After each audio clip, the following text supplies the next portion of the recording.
My pleasure. Our first question is from Jay Anderson with Cape Cypress. Yeah, thanks very much, and welcome back, Mickey. I'm just wondering if you could give us your take on some of the stuff that's been going on with Mike Perry. I mean, he's something of a character. I know you're focused on your own preparations, but what are your thoughts on him, like having his girlfriend in his corner for this fight? Do you think this is going to be a distraction for him? I don't know. Like, you kind of said it yourself. I'm not really concerned with it. I'm focused on myself. The only thing I can, until I'm in the cage controlling him physically, I can only control myself. I got a great team behind me. I take a lot of pride and, have a lot of confidence in my team and myself. And, I'm not really concerned with what he's doing. I'm going to be prepared for the best Mike Perry. Uh, but if I'm really thinking about it, I think he's been regressing, and I think he's been regressing. So I think I know I'm getting a lot better, and I think he's on a downward slide. So, but I've been trained hard. I'm peaking, and I'm ready for the best Mike Perry there's ever been. Is this a case where, being a methodical fighter, keeping your head, kind of wins you the fight against a guy who's known to let his emotions get the better of him? Say that again. Is this a case where being methodical and keeping your head can, give you the edge over a guy who's known for being emotional? Probably. I do think I know I'm the smarter guy. I'm more more well rounded. If I have more ways to win. Whatever you call it, methodical, whatever. I think like I like I've been saying, I'm a low key Mike Perry fan. That's a fun guy to watch. He's fun. He comes out and he fights. He's violent. Um, he's a savage, but I'm a killer. I'm gonna be a cool, calm, collected killer, and I'm gonna take him out. In terms of your preparation, we've heard a lot of different stories from a lot of different fighters throughout the course of the pandemic since the UFC has come back about how it's affected their camp, whether or not they can get in the training partners they need, if they've had to train at home. How have things been for yourself? I did not. I feel like I took advantage of this whole pandemic opportunity. I think a lot of people probably use it as an excuse to be lazy, sit on the couch, eat junk. I didn't do that. I worked hard. I worked at all aspects of my game. I've been saying from the beginning with the pandemic thing is like we now have time. All the time it feels like there's not enough hours in the day to do all the stuff you want to do. All we had was time. You want to read books, you want to do this or that. I chose to get better at all facets of MMA because that's my job. So, I did that, and I'm proud of what I accomplished during that time. And you know, um, I can't really speak for anyone else, but I'm happy with what I did. I took advantage of all the hours I had. You I'm coming in here hella prepared. That's why I was able to take a fight on 2 weeks' notice that the other guy pulled out of. I took this one on 3 weeks' notice because I've been super ready. I knew Dana was going to get us 3 fights this year, and I stayed ready. And last one for me, I mean, most of your fights have been in the UFC. You did have the one pro fight prior. What do you expect the empty venue at the Apex to be like? I think if anything, it'll be more relaxing. I'll be more clear-headed. I train every day in a gym without fans, and then a lot of times we do these fights, and then boom, there's 20,000 people there. That's probably more of a shock. While this, I think, will be more of a regular thing, and I'll be able to perform to like the top of my abilities. All right, well, co-main event Saturday. Looking forward to it. Thank you very much. Next question is from Mike Heck with MMA Fighting. Oh, what up, Mike Hack? How we doing, man? I have to tell you, first off, I haven't watched The Last Dance yet, but that's coming. But Oh, I know. all right, that's all right. I know. Jim Miller, we talked about this a couple weeks ago before he fought, gets a nice quick win over Roosevelt Roberts. How satisfying was that for you to watch, and how much does that help motivate you heading into this Saturday? It was great. For me and LJ Roboli, my brother Corman over here. Jim's a big brother to us. So we're always rooting for Jim. Always love seeing his family jumping up and down on the couches, his kids and stuff. I super happy for Jim. Always root for him. That's a UFC Hall of Famer shoo-in for sure. Hard to argue with that. The other question I had, because I know I asked you a bunch earlier, is one thing I noticed when we spoke a couple weeks ago is that you're just super focused. Like I've talked to you so many times over the years and before and after many fights. And a lot of times, like maybe the Mickey Gall from 2 years ago would have sort of bought into the Mike Perry trash talk and sort of fueled it a little more. This time you're staying away from that. You're focusing on the fight itself. So what's changed, do you think? Like, where does this focus all come from? When did you start to really turn that corner, you think? I think just maturing, just getting older. You know, I came in here as a kid. So all my growing pains or whatever you want to call them are going to be seen and examined and displayed. You know, I've done a better job of managing my energy, knowing what I can control, can't control.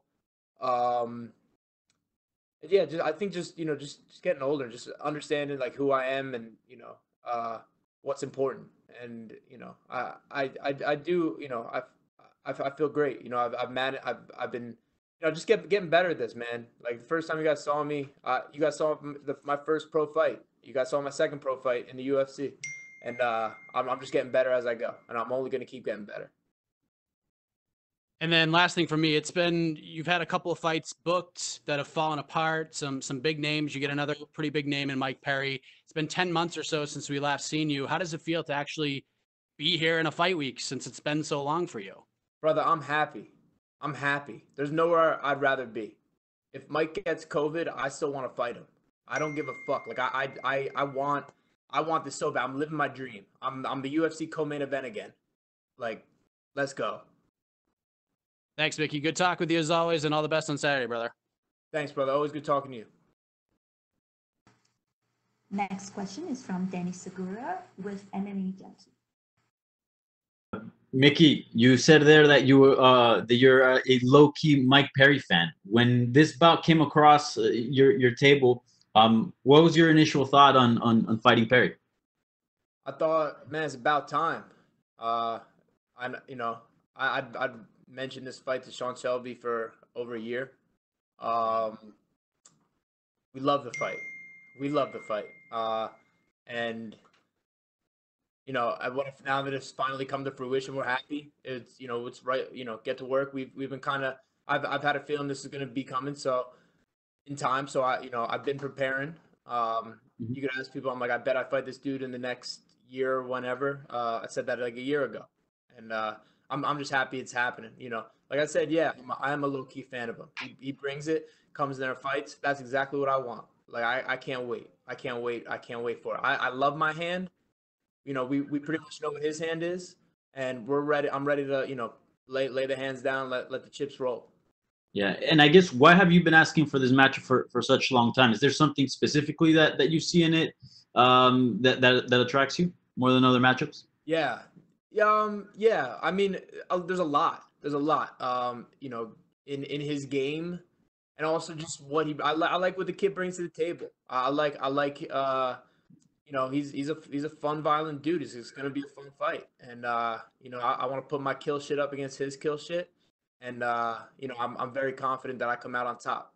Yeah, and Mike Perry, when he first came in the UFC, he was regarded as a very exciting prospect. And you mentioned there you feel like he's been regressing.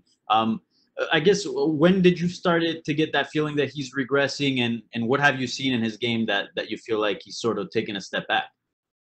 In my film study, you could see that. I don't know. I think Mike's probably like probably a little bit of an insecure dude. Probably probably had a little bit of tough life coming up, and I don't know if he's handling everything super well right now. But again, who knows? I don't even want to speculate too much because it doesn't matter. It doesn't matter. I know what hand I got. I know what I'm bringing to the table. And I'm super, super confident. Yeah, and then as far as like the from a technical standpoint, he's sort of been a guy that's kind of been hard to submit in the UFC. The only guy that did that, Donald Cerrone, I believe. Did you look any specifics from that fight that you take into this one? Sure. Yeah, a little bit. I like I said, I think Mike's, he's a savage, yeah, but I'm a killer. He's gonna come in there doing his thing, and I'm be doing my thing. Yeah, And lastly, I've spoken to you a couple of times, before. You've mentioned how you're basically growing up before our eyes in the UFC as a fighter. So I'm curious, where is Mickey Gall? Like, what kind of Best I ever been. Mm-hmm. Best I ever been. I in so many ways, just navigating life, just understanding things, learning more everywhere. I'm the best version of myself, and I plan on continuing to evolve and becoming better and better versions of myself. I'm happy. I'm happy. I'm excited. I got a lot of gratitude, a lot of excitement. I'm ready to do my thing. I'm happy to be here for real. I wouldn't want to be anywhere else. Thanks for your time. Looking forward to the fight, man. Thank you. Our last question is from Augusto Hermanius Gay from Somos MMA. Hi, Mickey. How are you? Good. How about yourself? Thank you. I want to know, as a colleague has said, you had a few fights booked that did not happen for different reasons. How have you deal with that? Did that frustrate you at some point? Yeah, for sure. For like a day or 10 minutes or whatever, sure, it's a little frustrating, but it's not that's the nature of the sport. This isn't checkers. People are training hard. They're going to get hurt. Fights are going to fall apart. And it sucks. You get your hopes up and maybe it's a little letdown, but I didn't let that, I haven't let that affect me. I've been really good at just managing my energy, controlling what I can control, and knowing myself. And we had a great camp for the Carlos Condit fight. I was camping since August. We thought we were fighting Carlos Condit since August. I fought August 3rd. Around the 20th or the 25th of August. Sean Shelby told me we were going to do a Carlos Condit fight. So we were camping then until a week before the fight, and he pulls out. Then we had other ones where I was just staying ready. I was staying on my things. I wasn't lazy during quarantine. I did all the right things. I've been putting myself in uncomfortable situations. I've been growing. I've been doing all the right things. So I'm coming in here with a lot of confidence and, real confidence, not fake confidence, like real confidence. Cause what I've done and what I've been through. And, it's okay. It's okay. It's perfect timing now. That's how I feel. Well, we're here now. I'm with the UFC. I'm seeing all these familiar faces and, I'm just happy where I'm at. And Mickey, you have said that you could take advantage of this pandemic time, and we have been talking about your growth since your debut in UFC. So, what new things are we going to see on Saturday night? Oh man, why spoil the surprise? We'll see Saturday night. I don't think I've scratched the surface of my potential and what I bring to the table now and what I will bring to the table in thinking forward. But I know none of my fights have even scratched the surface. I'm very capable. I got a lot of stuff to show. So who knows what's gonna come out. I got a couple ideas, but I don't want to spoil it. So we're gonna get after it. And you have a really good submission game. So I want to know do you think that the smaller cage is going to be an advantage for you in this fight? Yeah, I love the cage. I love the small cage. For both for striking and for submissions, grappling, whatever. That's like this is like this is the size cage I train in. I'm used to this cage. This is my cage. This is what I do. So I love it. I love it. I love it. I don't know. Some people might be bitching about it. I love it. This is the perfect size. Okay, Mickey. Thank you very much, and good luck on Saturday.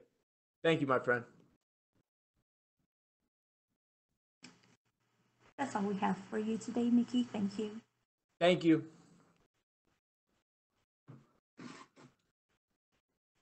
Thank you, bro. Up next, we will be joined by UFC middleweight Kyle Dawkins. Please use the hand icon if you wish to ask any questions, and don't forget to take down your hand once you're done. He's right over there? Yeah. Oh, thank you again. All right.